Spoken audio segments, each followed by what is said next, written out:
दुनिया मतलबी है भाई, तुझे कदम कदम पर टोकेगी, खुद से होगा तो कुछ नहीं और तुझे करने से रोकेगी। चलिए साथियों, आज हम लोग इतिहास के जिस विषय पर चर्चा करने वाले हैं वह है हिटलर। नाम सुन के ही आप लोग समझ गए होंगे कि आज का टॉपिक बड़ा दमदार होने वाला है। तो यह विश्व इतिहास का एक महत्वपूर्ण टॉपिक है और हम इस टॉपिक को चर्चा करें उसके पहले हमने जो हेडिंग लिख रखा है नास्तिवाद और हिटलर का उदय, इसको थोड़ा सा एक सेकंड के लिए हम लोग समझ लेते हैं। नास्तिवाद क्या है? ये नास्ति पार्टी की विचारधारा है।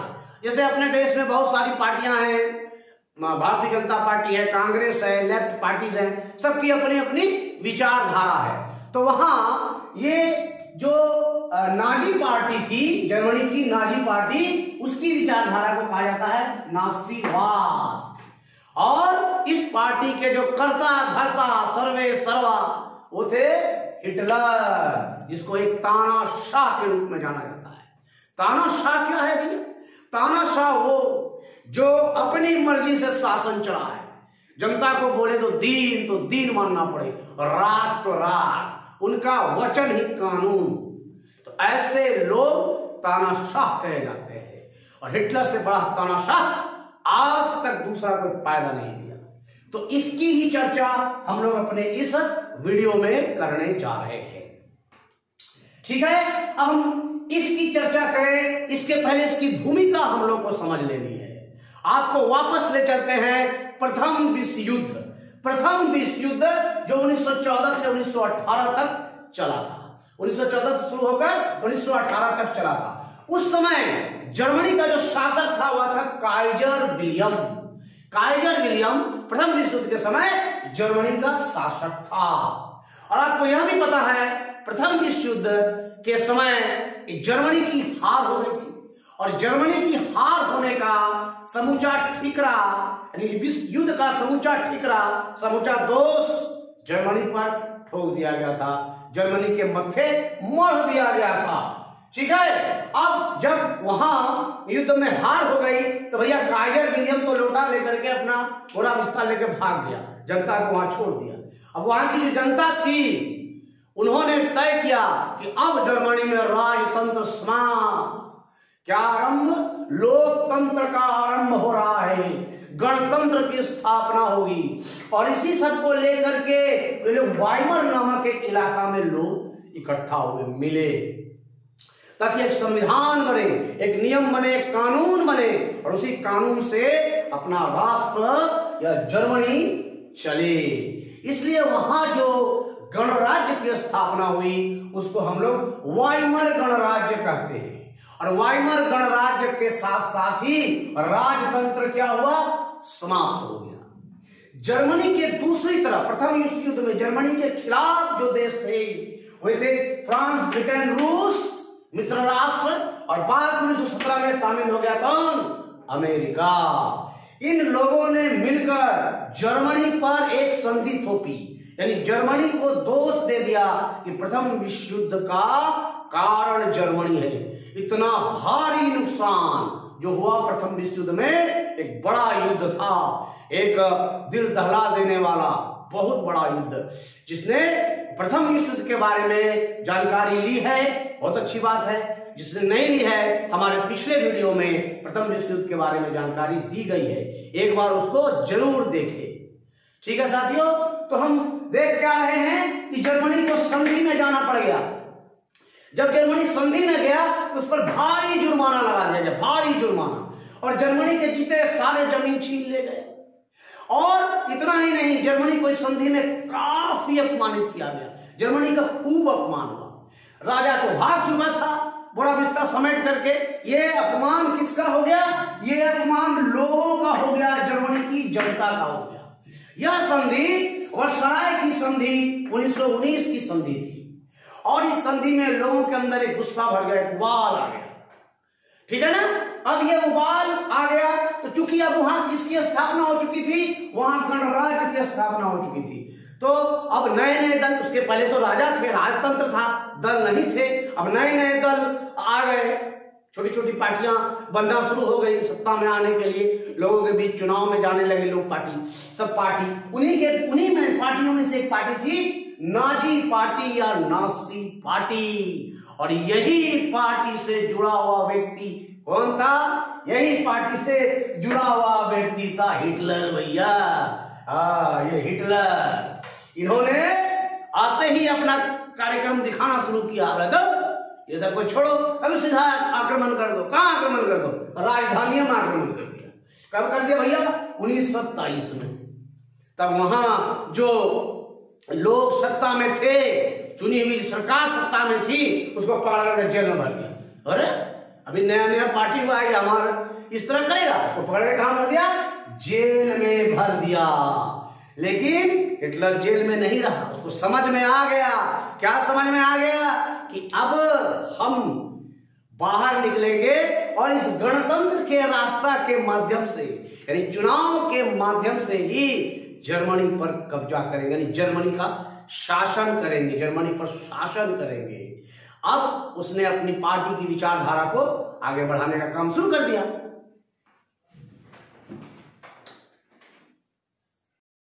तो इस प्रकार से हिटलर को पता चल गया था कि भैया जर्मनी के सत्ता पर काबिज होना है तो चुनाव का सहारा लेना पड़ेगा। और उसने प्रथम चुनाव लड़े, दूसरे चुनाव को उन्होंने 1933 में लड़ा और जबरदस्त जीत हुई नाजी पार्टी की, नाजी पार्टी की। और जीतते ही हिटलर चांसलर बन गया जर्मनी का। चांसलर क्या? जैसे अपने यहां प्रधानमंत्री है तो जर्मनी में चांसलर, तो जर्मनी का चांसलर बन गया। हिटलर एक बहुत अच्छा वक्ता था। जब वो बोलता था तो लोग मंत्रमुग्ध हो जाते थे। युवा बूढ़े सारे लोग उसके भाषण को सुनने के लिए जमा होते थे। काफी जबरदस्त भीड़ लगती थी और उसको अपने वाणी के माध्यम से, अपने वक्ता, एक अच्छा वक्ता, वक्तव्य कौशल की वजह से लोग उसकी बातों पर विश्वास करने लगते थे। इधर हमने पहले भी कहा कि जर्मनी के लोग अंदर अंदर गुस्सा थे। किनके प्रति? ब्रिटेन, फ्रांस, अमेरिका, रशिया आदि देशों के प्रति। अब लोगों के इसी भावना को हिटलर ने पकड़ लिया और उन्होंने कहा कि एक एक अपमान का बदला लिया जाएगा। और उन्होंने यह भी कहा कि जर्मनी को एक विकसित राष्ट्र बनाएंगे, एक शक्तिशाली जर्मनी का निर्माण करेंगे। लोगों को खूब भरोसा हुआ और लोगों ने जम के अपना मत नाजी पार्टी को दिया। इससे हिटलर बन गया वहां का चांसलर। अब हिटलर के दिमाग में तो दूसरा योजना, दूसरी प्लानिंग चल रही थी। 4 महीने के बाद ही उसने संसद को भंग कर दिया, कानून को फाड़ कर रद्दी की टोकरी में फेंक दिया और स्वयं को सर्वेसर्वा घोषित कर दिया। उन्होंने कह दिया कि मैं जो बोलूंगा वही कानून, मैं जो करूंगा वही ध्रुव सत्य। और इस प्रकार से उसने अब अपना असली चेहरा दिखाया। और वो चेहरा क्या था? तानाशाह का चेहरा, तानाशाह बन चुका था वो। ठीक है। अब तानाशाह बनने के बाद उसकी जो विस्तारवादी सोच थी कि नहीं, जर्मनी को विस्तार करना है, जर्मनी को आगे ले जाना है, इस विस्तारवादी सोच के चलते और दूसरे देशों पर दूसरे देश के संसाधनों पर कब्जा करने के नियत से उन्होंने अपनी सेना को मजबूत करना शुरू किया। और उसने ये पहला जो हमला था वो पोलैंड पर कर दिया। एक छोटा सा देश है पोलैंड, उस पर आक्रमण कर दिया, हमला कर लिया और जीत लिया। अब उसकी महत्वाकांक्षा इस जीत के साथ साथ और भी बड़ी हो गई। आपको पता है कि यह जो हमला था यह 1939 में हुआ था और यहीं से शुरू हो चुका था सेकंड वर्ल्ड वॉर, दूसरा विश्व युद्ध, पोलैंड पर हमला के साथ। अब ये इसका मन बढ़ चुका था, लगा कि तेरी क्या इतना मजबूत राष्ट्र है, हम अब कौन आएगा मेरे सामने। और फिर उसने 1940 में 3 देशों के बीच एक संधि कर ली। उस देश में खुद जर्मनी शामिल था, इटली और जापान। इस संधि को कहते हैं त्रिपक्षीय समझौता। इस समझौता के होते ही हिटलर एक शक्तिशाली तानाशाह बन चुका था। दुनिया के लोग उसके नाम से थर्राते थे और जो है हथियारों की होड़ में हिटलर सबसे आगे जा रहा था। अब इसी महत्वाकांक्षा में 1941 में उन्होंने हमला कर दिया किस पर? सोवियत यूनियन पर। सोवियत यूनियन एक बहुत शक्तिशाली राष्ट्र और बहुत बड़ा राष्ट्र था। यह हमला ही उसकी सबसे बड़ी गलती हो गई। और इस गलती में क्या हो गया भैया? सोवियत यूनियन के साथ फ्रांस और ब्रिटेन घेर लिया जर्मनी को चारों तरफ से और उसका आक्रमण कर दिया। युद्ध आरंभ हो गया। जर्मनी इधर कमजोर पड़ता गया और अंत में बुरी तरह से जर्मनी की क्या हो गई? हार हो गई। ठीक है, अब जर्मनी की हार होते ही इधर आ जाएंगे। जर्मनी की हार का मतलब है हिटलर की पराजय, और पराजय में रूसी सेना के सामने उसने खुद को गोली मारकर आत्महत्या कर ली। तो हिटलर का पटाक्षेप हुआ। इसके थोड़ा पीछे हम लोग बढ़ते हैं। जापान और अमेरिका के संदर्भ में एक बात आप जान लीजिए कि अमेरिका पिछले बार की तरह युद्ध में शामिल होना नहीं चाहता था। उसको मालूम था कि युद्ध में शामिल होने से बहुत नुकसान होता है। वहां की जनता भी युद्ध में शामिल होना नहीं चाहती थी। तो अमेरिका जो हो रहा हम अपना दूर रहेंगे, हाँ मस्त रहो मस्ती में आग लगे बस्ती में। लेकिन यह बहुत दिन तक नहीं चला। जापान ने हमला कर दिया। कहां? जापान ने हमला कर दिया उसके पर्ल हार्बर बंदरगाह पर। लोग मारे गए, सैनिक मारे गए। अब तो अमेरिका में भैया जब सैनिक को कुछ होता है ना तो कस के बदला लेता है, और यह बदला उसने लिया। कैसे लिया? अब युद्ध में मजबूरी में तो शामिल हो ही गया, साथ ही एटम बम ले जाके पटक दिया। कहां? जापान के हिरोशिमा और नागासाकी में भयंकर तबाही हुई। यह वर्ष था 1945। बम पटकते ही इधर हिटलर भी हार चुका था, जापान भी टैं हो गया और युद्ध समाप्त हुआ। इस प्रकार द्वितीय विश्व युद्ध 1939 में पोलैंड के हमले से शुरू और हिरोशिमा नागासाकी पर एटम बम गिरने के साथ साथ 1945 में क्या हो गया? समाप्त हो गया। अब हम चर्चा करेंगे हिटलर के व्यक्तित्व की। हिटलर कैसा आदमी था, उन्होंने जर्मनी में क्या क्या किए। अब हम लोग देखेंगे कि नाजीवाद या हिटलर का नजरिया कैसा था, क्या सोच था हिटलर का, क्यों हिटलर को एक क्रूर तानाशाह करते हैं। इन्होंने कई हजार लोगों को मरवा दिए अपनी सनक के कारण, अपनी सोच के कारण। तो वो कौन सा सोच था, कैसे उन्होंने क्या किया जर्मनी में, इस पर हम लोग चर्चा कर लेते हैं। जर्मनी को वो सब शक्तिशाली बनाना चाहता था। वह चाहता था कि जर्मन सबसे शक्तिशाली राष्ट्र बनकर उभरे। उग्र राष्ट्रवाद लोगों के मन में भर दिया और इसके लिए उन्होंने कहा कि जर्मन के जो लोग हैं, आर्य लोग, ये सर्वश्रेष्ठ उत्कृष्ट जाति के हैं और वे पैदा ही इसलिए हुए हैं ताकि वह दूसरों पर राज कर सके।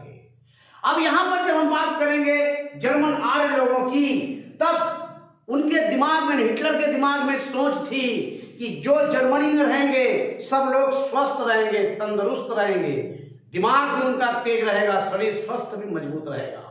और तब उन्होंने क्या कर दिया भैया, जो कमजोर अपंग लोग थे या तो उनको भगा दिया देश से या मार डाला गया। जब मार डालने की बात आती तो इतिहास का एक काला अध्याय खुल जाता है।